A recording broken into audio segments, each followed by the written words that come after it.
Okay, now let's look at how to do one of these graphs. So we just said that our equation is y equals mx plus b, and the m represents the slope, and the b represents the y-intercept. So our slope is going to be whatever this number is right here, that's the coefficient in front of our x. Whatever number is being multiplied in front of our x. So in this case, our slope is going to be 1 over 2. And remember, we talked yesterday, that's going to be our rise over our run. Okay, so that means we're going to go up 1 over 2. Now the y-intercept is going to be whatever number is being added or subtracted onto the end, because it's y equals mx plus b. So this minus 1 is going to be our y-intercept. So our y-intercept is at -1. Or if we're going to write it as an ordered pair, remember our x value is always 0 at the y-intercept, because when you're looking over here at your y-axis, every single point along your y-axis has an x value of 0. If you pick any point along that y-axis, your x value is 0. So our x value is 0, our y value is -1.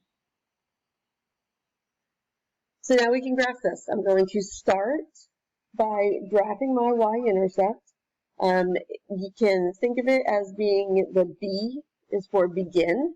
So that's where you begin, is with your y-intercept. So at my y-intercept right here, -1, I'm going to plot a point. And then from that point, I'm going to use my slope. That's how we're going to move from this point. So we're going to go up 1 to the right 2. So there's another point on our line. Now once you have 2 points, you can go ahead and draw your line because you know exactly where it's going. It's best at this point if you have a straight edge. School ID works good for a straight edge. If not, you can just draw some more points. Up 1 over 2. Up 1 over 2. You can keep going for as long as you want. Or since I know it's going this way, it's a positive slope, I can also go down 1 and to the back 2. So that way I can go in the opposite direction if I need to. It's still going to give me a positive slope. I'm still going to be rising as I go across my graph. And when I draw my line, there's our line right there. And now in this case, you can see very easily where your zeros are. Our zeros, we said, is where we cross our x-axis. Those are our x-intercepts.